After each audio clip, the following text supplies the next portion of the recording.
podcast. And the reason why we're all coming together is because of this simple reason. When one of my most beloved brothers gets an article published in the Fraternal Review, I'm like, yes, Brother Franklin Rings, we are going to talk about this.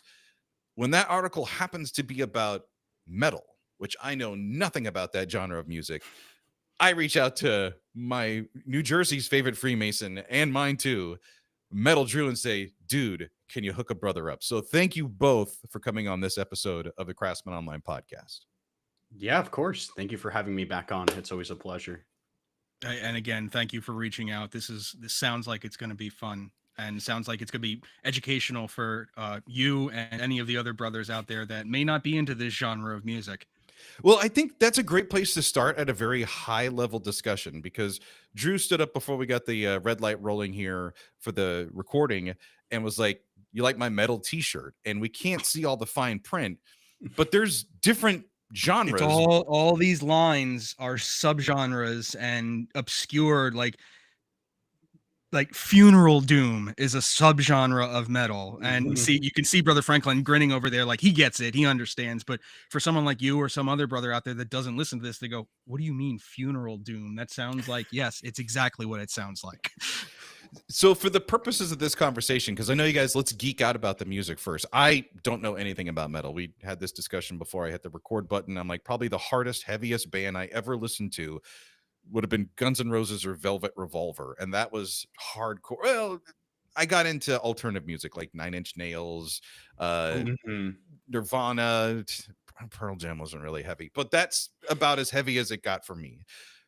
What were you guys into, and how, before we even get into the article about the skull and Freemasonry and metal music, where are you guys connecting on that musical spectrum?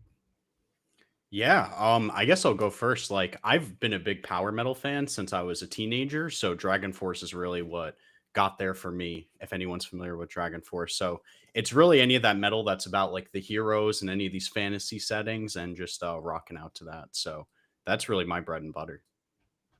I mean, Dragon Force, you go back to Dio and all that kind of power metal. It's all like Dungeons and Dragons fantasy stuff. It's fun music. It's fun. Very it's fun. Technical when it gets into the solos. These guys are amazing artists.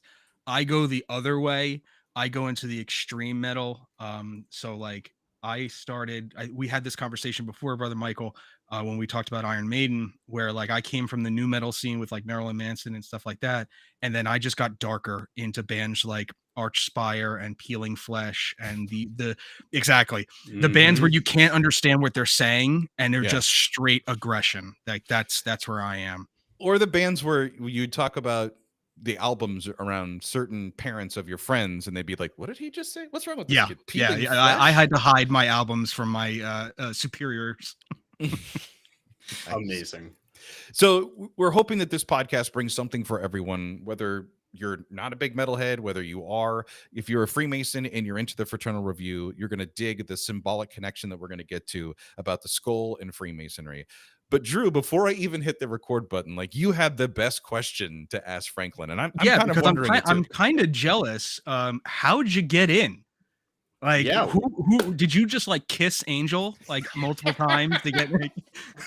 I don't know if that would even please Angel. Okay. Let's be honest here, but yeah, no. So back in, it must have been 2021 or 2022, or actually even before that, when Angel was on the Craftsmen Online, I heard him with Brother RC, and I was like, wow, this guy is incredible. He's got all this esoteric knowledge that I was really interested in. And I started working with him and chatting with him. I saw him at the 2021 or 2022 Masonicon, where we were talking about authorship and working on some projects, and he gave me a shot, and I've been grateful ever since. So that's awesome. Yeah. And when we talk about, again, for getting on there, when we talk about Angel, for those not aware, on a first name basis, like Angel Millar, who's been a frequent guest on this podcast, also probably one of the best well-known Masonic authors, writers, and is the editor-in-chief of the Fraternal Review, published by the Southern California Lodge of Research, just to kind of give everybody that backstory. And yeah, I was super happy to see the connection that Angel and Franklin made, to see pictures online of Angel being at the Albany Masonic Temple. And if there's anybody that you want to take a tour of one of the oldest, most continuously owned Masonic buildings in North America, it's with Angel Millar. Yeah, no, that might be the highlight of my Masonic experience so far, giving the tour through that building. What an amazing building to begin with. But to be able to take him, someone so knowledgeable on so many of the fundamentals and so many of the like particularities of the craft, he really appreciated it. So it was awesome. It was also good just to spread more light for the brethren in upstate. It's also got to be funny too for being a brother that meets in a lodge that's in that building, which would be similar to our brothers that get the opportunity to meet the Grand Lodge building in New York City. And here you are giving somebody who's legitimately a first time they've ever been in that building, but they're telling you more stuff about exactly. Yeah. That's awesome. All right, so let's jump into this edition. It's already out and it's been released by the Fraternal Review. The article is called "The Skull and Metal in Masonry." Let's start with just this really simple high-level question. Franklin, you talked about kind of your interest in metal music, but we've never really talked about like how you came up with the idea for this article. Was this something that you guys were doing a special edition? Did you have to pitch this to Angel Millar? How did it come to be? Yeah, great question. So initially, this article he had posed to me as talking about punk and Freemasonry specifically. And I listened to a little bit of punk, but not enough where I'd feel familiar enough to write a whole article on it. And I wanted to obviously write something that I could give some insight into. So I ended up softball pitching, hey, do you want to change the genre to metal overall? You know, and then we have more room to dance around and figure out what we want to do there. And then as opposed to just writing about Masonry broadly, I wanted to find a thematic that connects the two, and skulls go right in with metal and Masonry, as Drew just showed. So yeah, it was honestly a pretty simple connection. And then I've always wanted to talk about the preparation room. I think it's my favorite part of Masonry, and it goes hand in hand with both of these things. So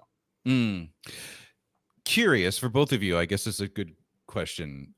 Do you remember about how old you were or when the first time you saw a skull was, and what kind of intrigued you about either that symbol or that image or actually seeing a skull in front of you? I mean, I grew up Roman Catholic, so the idea of memento mori in general was all over the place within just Catholic imagery. If you're talking about like an actual skull, I lived in like a pretty wooded area, so there were plenty of fallen animals around me. So like that was not, and I was always into biology as a child. I still kind of am. So like it, the biology of the skull always fascinated me. Saying like this is a mouse, this is a deer, etc., etc. So it never frightened me seeing something that looked like death. It was more along the like, this is what you're going to become, memento mori. Yeah, I don't know if I can recall the first time I saw the imagery of skulls to begin with, but I think the first time I ever saw a skull was in the preparation room, actually, of the Masonic Lodge, which was an awesome, awesome connection and really kind of set me up for this article to begin with. So when you saw that in the preparation room, which for someone who hasn't gone through that yet, it's the little room we have, the ante room that's off to the side before you go into the lodge.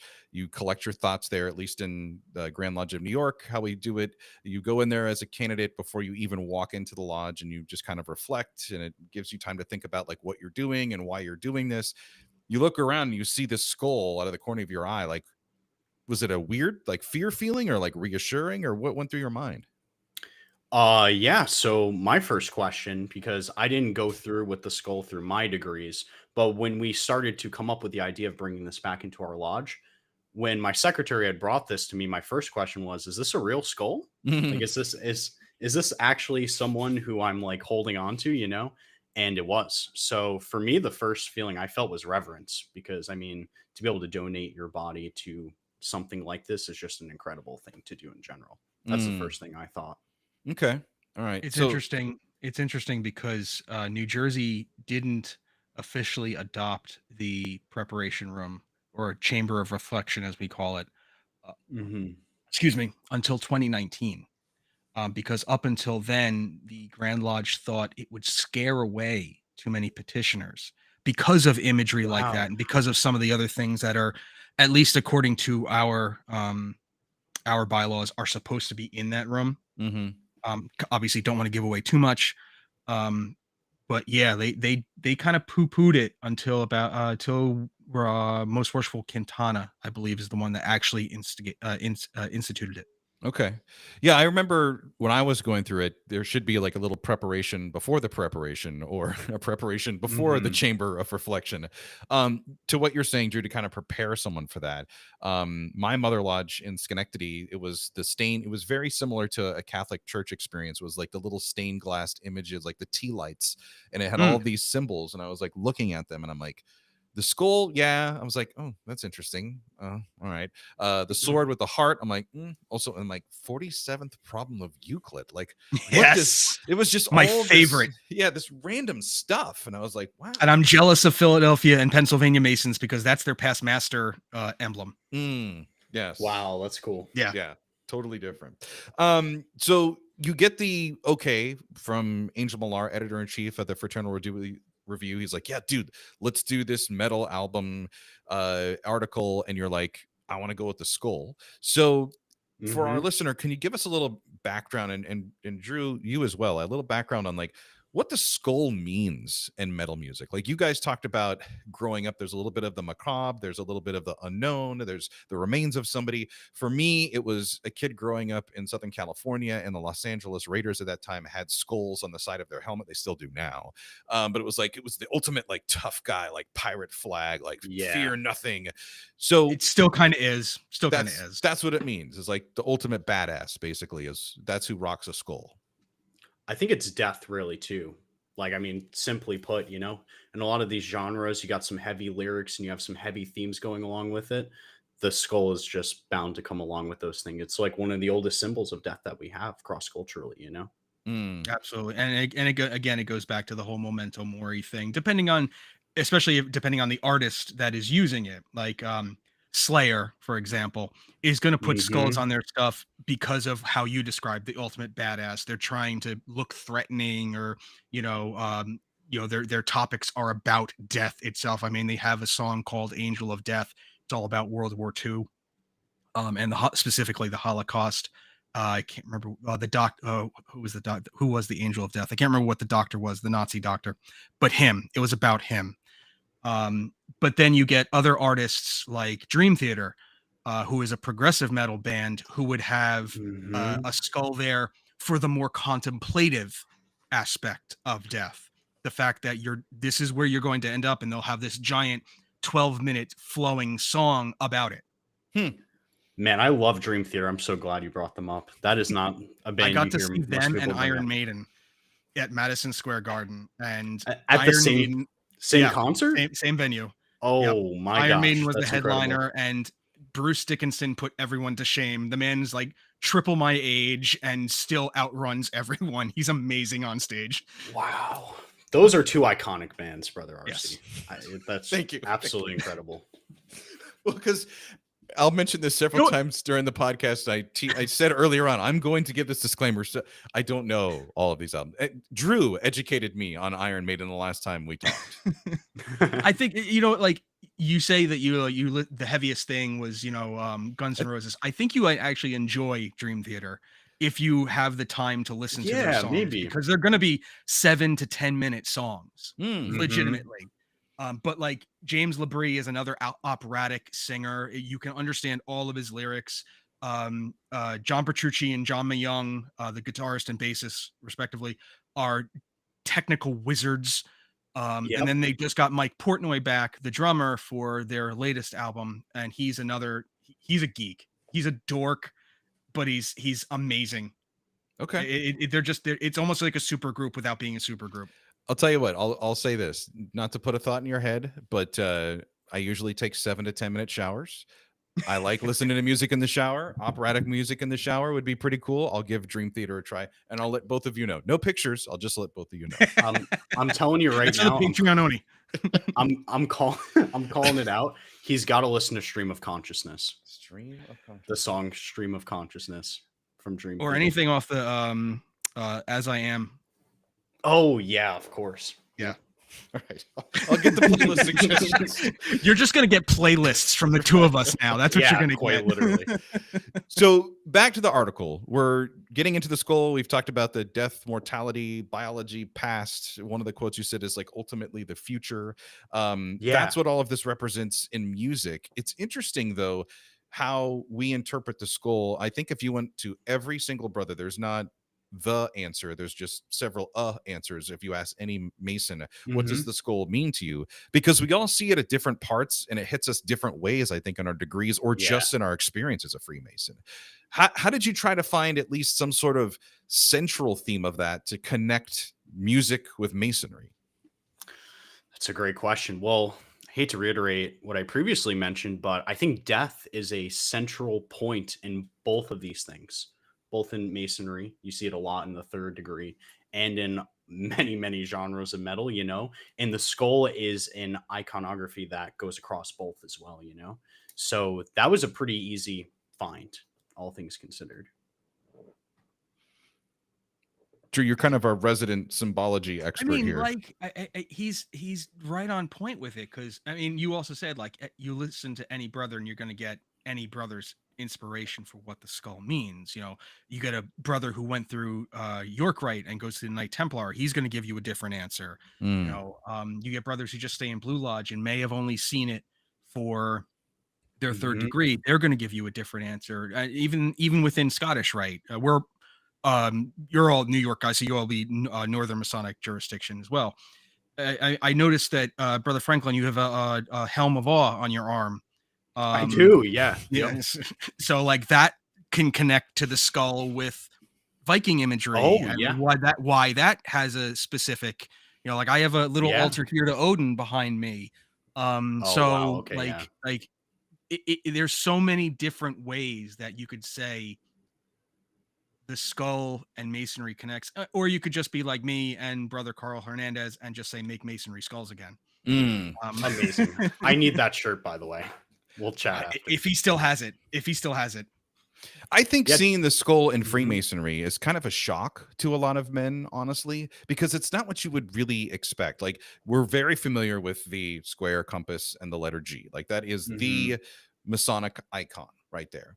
And if we were to replace that, to what Drew is saying, if we replace that with the skull, I don't think it's going to diminish at all what Freemasonry is about. But I think it is quite a surprise, because up until a certain point in your degree process, the idea of death hasn't really been in the conversation, let's say, so to speak, until this real critical point in the third degree. And then it just kind of like everything opens up and you're like, oh, that whole question, or all those questions I was asking about why I wanted to be a Mason or why I wanted to get into this. Now this answer is starting to drain through all these filters and it's all starting to make sense. I can see Drew is ready to explode. Yeah, so this is just a thing that my little pet peeve. I don't like the G in the center. I believe it's a very American invention.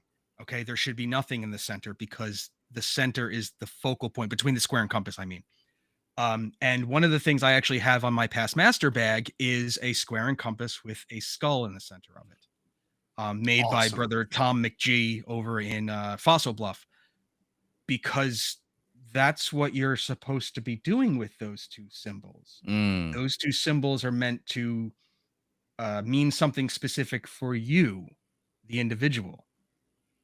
I could not agree more. That was so well said.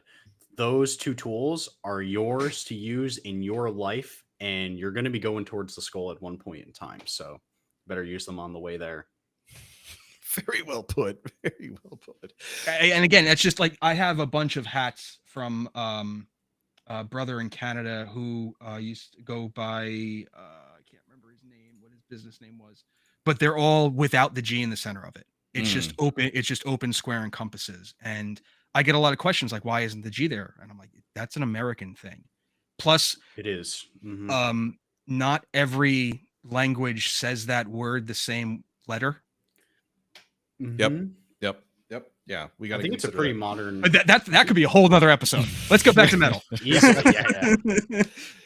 Good call. So in the Fraternal Review article that we're talking about, the skull, metal, and Freemason, we've got the author, Brother Franklin Rings, and to help me out, and from here on out, I think this is really going to become the Metal Drew jumping. I'm sorry. Because I'm going to say one part, and then I'm tapped out. As I mentioned, I don't know a lot of these artists, and I really don't know the music, and I need to get to learn more so I have a better appreciation for it. But Franklin, you highlight the album cover of Judas Priest's Sin After Sin. And you talk about how this is like really reflective in like Masonic imagery. You specifically mentioned the two columns and a mausoleum resembling a temple. I have no idea what all this means, but Drew, hopefully you can jump in and kind of help with this one, that the visual cues that are on that particular album, how did it end up in this article and become such a focal point for you? Oh, I mean, I don't know if I could expand on it without showing you the image. I mean, when I was doing some research into bands I wanted to talk about that worked with the iconography, when I saw this album cover, it was absolutely stunning. I don't think I could make a more strict parallel to Masonry if I tried. The old architecture, the dark background kind of giving me this like air of mysteriousness and where am I going, and like questioning more than answers. The columns with orders of architecture, it just like speaks for itself. The skull over the top of the archway, it speaks for itself. Yeah, I'm looking. If you see me darting off screens, because I'm actually looking at the artwork on my phone right now for Sin After Sin, and it's very much, there we go. It is very much that that going back to almost what we were talking about with Iron Maiden with Power Slave. Kind of an Egyptian theme there in the center. Yep. With the architecture, and us Masons love our Egyptian architecture for some reason. Screw the Romans, we want the Egyptians. Amen. But yeah, no, I get it, and it also, you leave Masonry out of this for a second. Like, let's just look at this as we say, a profane. That image looks as though the woman here is going to be going to something dark or something unknown. Like, even if there wasn't a skull there, you could take the skull off the top of it and just have the pillars and that door. And there's something a bit ominous about it, a bit unknown about it. Now, Judas Priest isn't the most, I want to say, evil band when it comes to lyrics and whatnot. I mean, for the time, they were definitely up there, you know, the grandfathers of metal, like, or grand godfathers of metal, as they call Rob Halford. But like, it definitely invokes dark imagery, and that's definitely during this time. So you had these guys, you had Dio, you had even Black Sabbath. You could kind of say Led Zeppelin with like the Hermit on the cover of their album, the Hermit card from Tarot. It's trying to invoke a feeling, and then calling your album Sin After Sin and showing this pathway, this ominous pathway. And then if we just go back to Masonry, we like finding connections, because we like seeing what is it? I can't think. My brain is so scattered right now. I apologize. Well, I'm looking at this. I don't know about any of the songs or the music or the message that's in this album. But if I was just, and I am the outsider that's seeing this from a Masonic lens, I'm like, okay, so on the right side of the album, so if we're looking at, this as the sun rises in the east and sets in the west, and it's moving across to the left coast, right? You see the sun starting to set, and there's this ominous creature in what looks like an ocean or a body of water behind this mausoleum, which obviously has all of the pillars. I'm sure there's somebody that's more versed in the Middle Chamber lecture that could tell you if that's the Corinthian, the Doric, the whatever style that is. But the thing that looks like it's so out of place and doesn't belong here is the outline of the woman in high heels, which the high heels kind of have that pinkish hue to them. And I'm like, what is that thing doing? Like, that immediately is where my eye was drawn to. All of these other things, the skull, the eyes of being the light, and that looks cool, but it was like, this thing doesn't look like it belongs here. That's what kind of caught me about this. I'm interested to hear, what about the music, the other art that was in this album? Does that match the cover of this? I mean, one of the singles was Dissonant Aggressor. So yeah. Yeah, it kind of did. Dissident Aggressor was definitely one of the more punky songs. Because you got to realize that this band came up around the same time as the punk scene was also developing. So they were sharing topics of rebellion and and like, I don't want to say anti-government, but definitely like, down with the man type thing. Like, we don't want to take your rules. Yeah, precisely. I gotta say too, going back to that album cover, there's a couple other things I identified here imagery wise. Like, we see the moon in there, Mm-hmm. just obviously a Masonic symbol in some capacity.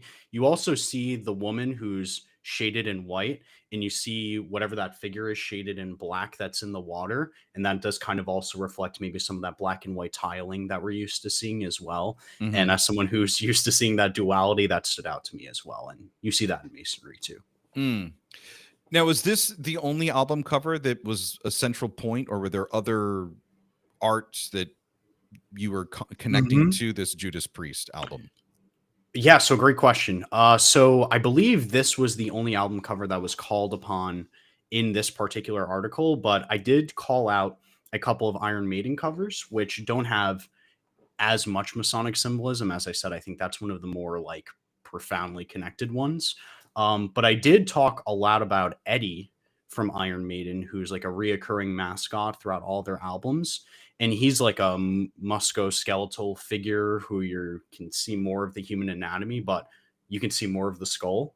And he's constantly changing thematic throughout the album covers. And in my personal favorite album, I think Iron Maiden's done in a while, which is Senjutsu, you can actually see more of this skeletal figure because he's wearing what's supposed to be like a demonic samurai garb thing going on. So yeah, I mean, that's one where you can see it connected in some capacity too. Don't forget about Vic Rattlebones from Megadeth. Oh, that's a good one too. Yeah. I mean, they actually look very similar. So similar to Eddie, which we discussed when we talked about Iron Maiden. He, if we looked at the Power Slave album, he's the one that is the in the background behind the pyramid. That's Eddie. He's the character. Every single Iron Maiden album, I'm pretty sure every album has some iteration of him, and he actually comes up on stage too. Like when they're performing, like one of their second to last or last songs, they'll come out, and the singer Bruce Dickinson will have a fight with him somehow. It's again, it's a great show. If they're still touring, go see them. But also the other band Megadeth, who came up with Metallica, has their own mascot called Vic Rattlebones. I'd say the most famous two albums would be Peace Sells, But Who's Buying, where he's leaning up against a sign with bombs going down over behind him. And I can't remember what album it was that they did Hangar 18, but he's like over alien bodies. Show it's more of that conspiratorial, like the government knows more than they're letting you on type thing. And one of the things with Vic Rattlebones is his mouth is closed. It's closed shut with a piece of metal tying his lips to it. Yeah, I'm glad you brought that up because that was something I was going to talk about. And Hangar 18 is probably my favorite Megadeth song, easily, by far. Tornado of Souls, personally. Yeah, incredible. Absolutely incredible. We could nerd out forever. But that album cover is also phenomenal as far as the skull imagery goes. Yeah, so but like I said, that when it comes to Megadeth, it's more of the conspiratorial side. Like it's not it's not the death imagery in respect of how what you were saying with even with Judas Priest. It's more of like, this is this being that has existed forever and he knows all the secrets. Exactly. You see that continued theme of rebellion that you can also see throughout, like pretty much right from the get-go as far as metal was made in the UK. One of the quotes from your article, Franklin, that really kind of stuck with me because you make a really good tie of the experience. You say, quote, companionship one feels when facing morality or mortality before and during a Masonic ritual is incredibly like what metalheads can feel when listening to a shared band at a show together. And Drew just made the comment like, hey, if you get a chance to go see this band, you should, because they rock and you'll enjoy this stage show. So this is kind of a twofold question. One, what did you fully mean about that, like that shared experience? But also too, kind of to what you just talked about now, when I see a brother now, when I meet a brother who has an interest in metal and they come into our craft, they're going to have some questions in their mind that me, as someone that grew up in, you know, the 80s and 90s and listened to country music, or I'm waiting for Drew to make his face. I'm not listen. If you want, I'll bring my wife in here and you can talk country music all day, okay? But would have listened Grace to Atkins is the man. I mean, let's be honest, right? Would have come from a different music background, and there's different themes and there's different ideas in that. And I think you guys are smart enough to see where I'm going here. Is like, what is it when metalheads are coming into Freemasonry? You're not speaking for all metalheads, but just generally speaking, like, what are some things that they're looking for in the craft, or what appeals to them about coming into Freemasonry that may not exist in the same mindset of a guy who comes in who's an R&B fan or was a country music fan, or just like pop music or classical music, that now that they're in Masonry, they're like being exposed to all of these different colors of the crayon and the Crayola box. That is that's a specifically, really good question. Specifically to that, I'll just turn around and be like, hey, do you know Coal Chamber? Des Fafara is a brother. I have no idea what you're talking about, but that's awesome. The lead singer of Coal Chamber and Devil Driver, pretty, I guess you could kind of call it like groove metal, is a brother in California. Cool. Okay. Very cool. Brad Paisley's a Freemason. Yes. See, that's how it hits. But seriously, to that point, like, what are metalheads when they come in and they go through these degree experiences? They walk into I mean, my guess is you can't shock them when they walk into a room and there's an altar sitting there with 3 burning candles and a volume of sacred law. They're like, yeah, this rocks. Like, nothing is going to surprise me about this experience. This is what I signed up for. I think there's 2 things that immediately come to mind when you ask those questions. So one, I think one of the things that could be attractive is these darker thematics, as I've been drawing the parallel to in here, you know, the iconography, the skull, the bones, the mystery, the unknowing, you know. I think that's one. Let me see. I think one thing they could be looking for as well is the companionship, the brotherhood. As you had alluded to in the article, I try to draw that parallel. Like, when you go to a festival, and I'm sure Drew will be able to like note this for sure. When you go to a concert or you go to a festival, you're going to meet other like-minded people, or else you guys wouldn't all be there to begin with. So there's already this innate connection between you guys where you can strike up these conversations. You kind of feel connected. And I think that's what happens with Freemasonry as you go on that journey together, especially when you're in the preparation room together, you're going through the degree together. It's like taking that connection and that relationship that happens randomly in a concert, and then you're doing it in our fraternity. Otherwise, like, these brothers wouldn't be coming together, you know, they meet in the lodge. So yeah, I'll have to second pretty much everything that Brother Franklin said. Another thing that like, just to emphasize that point, when I did go to see Iron Maiden and Dream Theater, there were fathers there with their kids, and you know, the common quote is, look, you're raising them right. And there was no hatred, there was no nothing there. It was everyone was everyone's friend, because you were all there to go see these 2 amazing bands. And even like in the extreme metal community, when you get into like the really ridiculous mosh pits and everything, like seeing Lamb of God live and watching the Wall of Death happen, you're picking those people. You're picking those people up. You're not there to physically fight. You're not there. I met those guys too. Those guys are awesome. You're still picking them up from the ground after you get done moshing. It wasn't a violent act for violence sake. It was a release of energy. I mean, granted, listen, it's if everywhere, there's always going to be bad apples, no matter where you go, whether it be Freemasonry or metal or any other community, there's always bad apples somewhere. But if you want to just kind of umbrella term it, yeah, where it's very similar to a brotherhood, a brother and sisterhood in that respect of, we're there because we love this music and we want to enjoy it together. I'm so glad you brought up the mosh pit. I'm so glad you brought up the picking someone back up, because I see that all the time. I'm not a big pit person. No, neither am I. When I get really daring, I'll jump in a couple times. But that was one of my first thoughts when I went to my first couple metal concerts, of being like, this is pretty dangerous. Like, what's the intent behind these people and such, of course. But it's amazing to watch these people, like, with so much energy, make sure no one gets trampled. Like, if someone falls, if you even look like you're going to fall, there's like 6 people picking you back up again. And what an allegory for the brotherhood in the craft, right? And even to the point where, like, sometimes the band will get involved and like stop songs.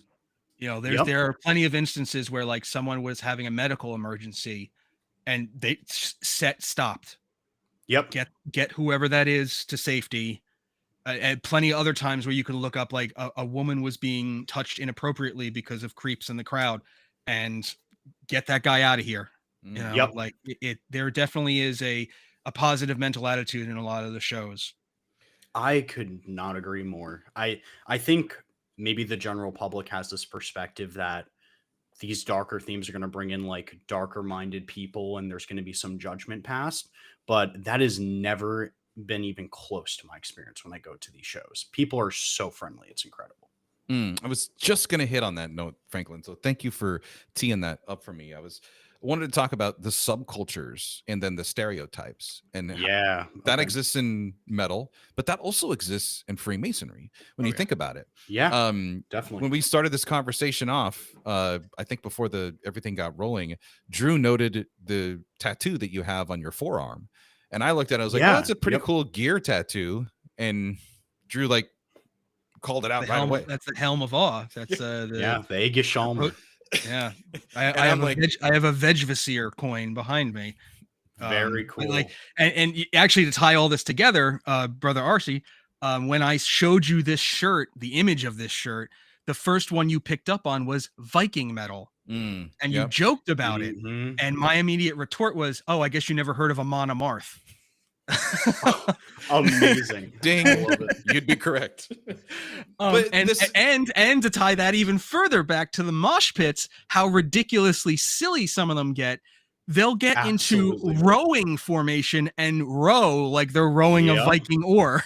It's just silly. Like, well, to that point, so that there's this subculture, right? And if you're in it, it doesn't seem odd or weird or foreign at all, because these are your people. This is your flock, right? And I think all of us can feel the same way, whether we're walking into another lodge in our jurisdiction or crossing state lines or flying to another part of the world, and we walk into a Masonic lodge, we're like, oh, cool. I'm amongst brothers. I'm amongst friends. Like, yeah, there's going to be some traditional things that are different. Maybe we speak a different language, but we're all going to be able to coalesce around this. But there's also the stereotypes, and you guys are totally hitting on that, because before we had this conversation, I would have shared the same stereotypes about metalheads that most people have about people that listen to country music. They go back and forth, right? But now that I've had this conversation, I'm like, wow, these guys aren't just putting skulls and symbols on their body because they look cool. I mean, they do look cool, but you also know the meaning about this, because you're not going to put something on you that you don't know what it fully means, because, well, then you're just going to look like an asshole, and nobody wants that. Yeah. Well said. Well, we could talk about tattoos, on its own podcast. My only Masonic tattoo is a skull. Amazing. It's a skull and a checkered floor. Oh, that's so cool. Unfortunately, it's on the back. It's on the back of my calf, so I'm not going to be like contorting myself to show you. But please don't. I'm just glad you said calf and not something else. So the other thing that you'll find when you get into like these subcultures, and I kind of wanted to get to this because before we started rolling the cameras, Drew also made a comment about the Zen studio that Brother Rings is joining us from. That for our YouTube live streamer is looking back and going, yeah, what does all of this mean? You also start to get into these guys. If you're into one thing, chances are you're also going to be into martial arts, weapons, tattoos, certain styles of video games. Definitely the ear piercings and the gauges, the facial hair to a certain, I mean, it just continues to, it's all becomes part of the group. But for this conversation, for that first point, like, what is the connection between like Eastern philosophy or Far East philosophy, metal music, and Freemasonry? How did that bridge get connected for you, Franklin? Wow, that's a very, very wide bridge for one. Geez, I'd have to think about that. So the Far East, I mean, there's something about virtue and philosophy that's involved in the Far East that's also involved in the craft, of course. So there's a parallel there. Um, yeah, I mean, that's like the first thing I can think of. I think there are a lot of nerds who are involved in philosophy in some capacity. Philosophy is always kind of been a nerdy thing.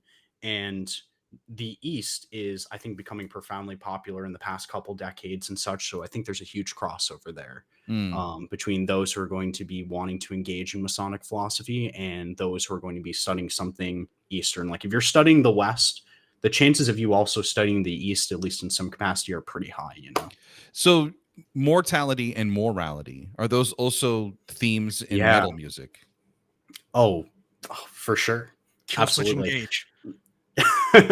I mean, there's one. I think well, mortality again kind of ties back to the skull a lot, but I mean, in how many metal songs is death occurring, and how many metal songs are there fights? Are there battles? Are you talking about like slaying the dragon? Your on the entire way to genre dying? that you like. Yeah, exactly. Well, let me name them all off the top of my head, but yeah, that's mortality. I actually kind of think you see some of that morality in power metal, which was the subgenre I was talking about as well. Like you see these knights and dragons, and you see like fighting for good causes and such in there. So that's scattered all throughout. And this is one of the things. Yeah, go for it, Drew. I want to connect something he just mentioned to the philosophy aspect. He mentioned, power metal is very much like we jokingly call it like D&D metal because it is dragons and knights, but knights and chivalry has always attracted the male gaze in general. Yep. And that is also present in Shintoism and Bushido. Bushido is a massive part of it. Yeah. So you're going to see that like with the samurai imagery and stuff like that, and the connection to that philosophy. Also, speaking in more philosophical terms, if you're looking at guys like Confucius and Tao and things like that, those definitely tie into Masonry. I mean, Tao, come on. Yeah, I mean, but also the positive, the morality aspect. You have bands like Killswitch Engage where their music is all about empowerment and doing the right thing for loved ones, for each other, but it's packaged in an aggressive form. Hell, even Lamb of God's song Memento Mori is about going through depression because we're all connected to our phones and we're we're doom scrolling. So it's there. It's just you have to get through the aggressive attitude of it first. I gotta say, the stoic in me smiles every single time you bring up Memento Mori. Keep it up. It's my thing, man. Love it. There's a parallel between philosophy and Masonry right there too. Yeah, no. And this is what's cool is like when I got into this conversation, I was like, okay, I'm going to be the outsider. I don't know very much about this music style. And I don't think you really need to. And here's what I think is cool about Freemasonry is that I can have a conversation with two brothers that are into something that's foreign to me. And it starts to relate because I know you and you're introducing it to me. So now I'm seeing past the stereotypes. I'm seeing past the dark colors and the ominous voices. And I'm seeing past the screaming and the loud and the double bass and being told like there's themes, there's messages in this music. If you give it a chance, you might not get it the first time, but you're going to start to pick up on, you might find this and appreciate it. It's like trying new food and stop acting like a 9-year-old that's refusing to eat anything but chicken nuggets. Just try. Just try it. And that's what I think is so amazing about our craft. So I've got 2 questions left, Franklin. Here's the first one that I have for the brother who's listening to this, who's getting ready to get into this issue of the Fraternal Review magazine. It came out earlier this year to get to your article. If they know nothing about metal music, what was something you were hoping that they walked away with? Wow. Okay. Another excellent question. So I would think it would hopefully push off the idea that things are way more connected than they look. 2 distinct things like metal music and Freemasonry, I don't think they're often in the same sentence at all, but if you're able to show the commonalities, it kind of brings people together more and more, like if there's someone in the craft, you might not expect this person to have the same interests as you, but you're there for a shared reason. What are the chances that you're going to be sharing the same music taste? Almost everyone listens to music. So I think that's a major one. Definitely find the commonality in people. Drew? I know you didn't write this article, but I know you're. Yeah. Like I'm like, wait a second. He's the guy who got into the magazine. I'm just some schmuck over here. Nonsense. But, I mean, so it goes back to that whole thing, like what attracted you to metal, why metal and masonry, how do they connect? I've never met Brother Franklin at all. This is literally our first time ever speaking to each other and virtually seeing each other. And look at the connection we've already made just from references that the two of us have within our musical journey, not even masonry. Yeah, exactly. So the same can be said within the craft, is that you, like, I've got brothers, yourself included, Mike, where we share nothing in common when it comes to music, but we share a Northeast mentality when it comes to masonry. Because let's be honest, there's a Northeast mentality when it comes to masonry. We're right. That's our mentality. That too. Amen.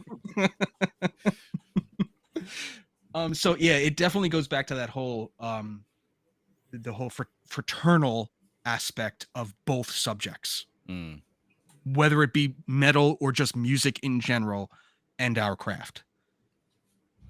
Before I fire off my last question, Drew, anything from you for Franklin or me, or just comments at all?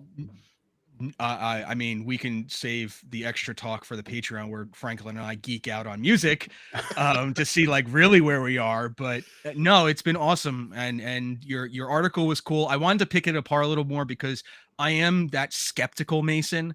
I don't like it when people make too many reaches when it comes to symbolism and stuff, because things aren't always there. But now hearing you speak about it, I understand you're more of the, hey, this kind of aligns. They're not Masons, but this is also kind of symbolism that we have here. Yeah. Where's the commonality? I do agree to your point. Like, you can overreach into some of these things, but I'm also a pro, like, everyone has their own vision and everyone sees the world kind of differently. And finding those commonalities and understanding someone's perspective, I mean, that's harmony. So I liked the point that you just made, that symbolism sometimes doesn't connect. And that sometimes people just are like, I put that on here because it looks cool and I just like it. And you're like, did you know what that, I mean, anybody, and I'm not throwing shade on anybody that does it, but we all know the people that have the tribal tattoos, those barbed wire, really popular. And Drew knows that I'm really popular back in the day.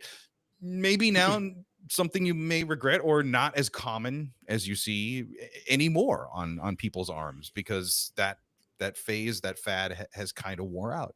To the same point, as a Freemason, I'm going to look at something like a Judas Priest album cover, which honestly, first time I've ever seen that in my life, and be able to go, this means sense to me. This could mean this. I'd like to talk to somebody about this, this, and this, because I've got questions. I'm a little more well-rounded. I'm a little better informed. I'm better prepared to be engaged in a conversation about this. Yeah, well said. Again, I think it goes back to, we all have our own individual experiences in life, and you bring that with you wherever you go.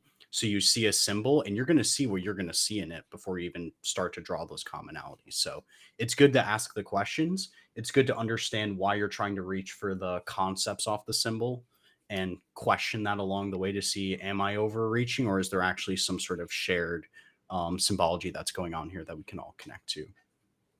Right. And that goes back to the conversation that you and I had, Brother Arce, that like with Marilyn Manson putting pentagrams and things like that on his album, he did that purposely, like, because he knew the reaction he wanted to get. Similar with, even with like Alice Cooper, some of the imagery that he may have put on his album, and having at the time having makeup on his face and coloring his nails and things like that was shocking.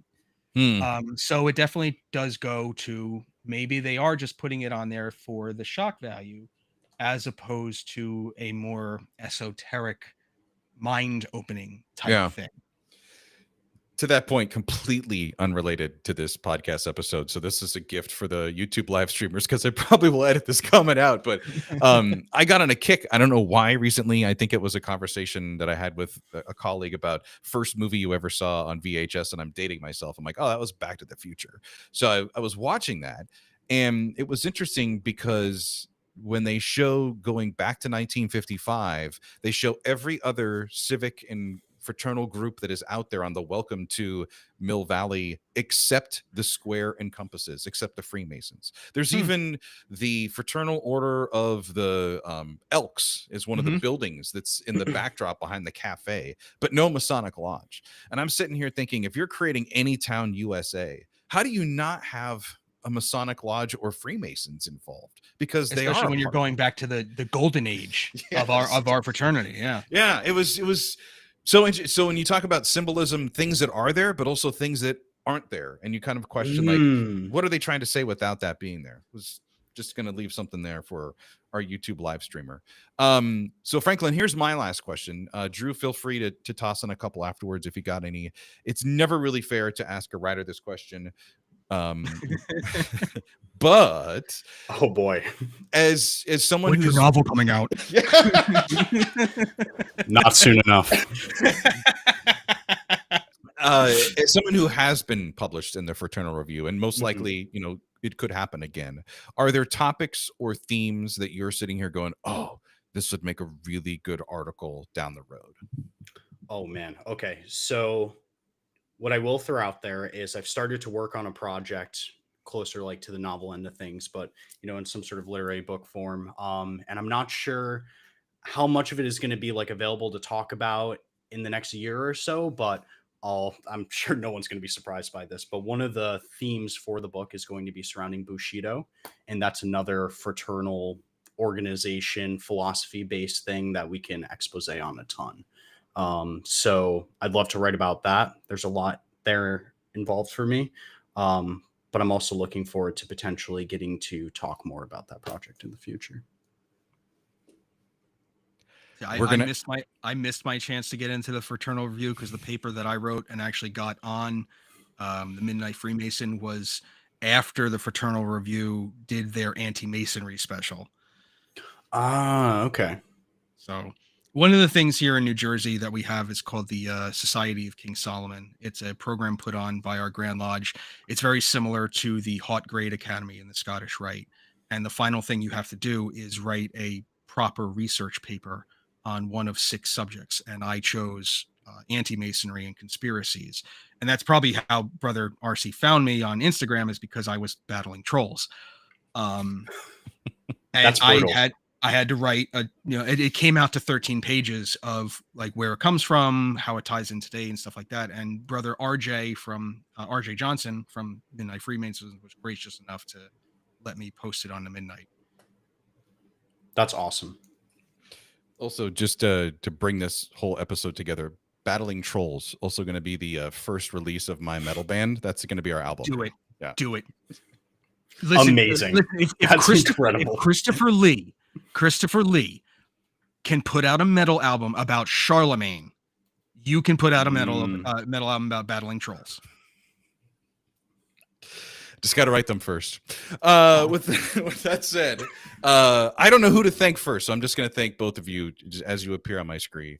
Brother Franklin Rings, thank you so much for taking some time to talk to us about the Fraternal Review article and Metal and Masonry. And of course, it wouldn't be an episode without New Jersey's favorite Freemason, Worshipful Brother Metal Drew. Thank you so much, both of you, for coming on. Yeah, thank you so much for having us. Yeah, thanks for this.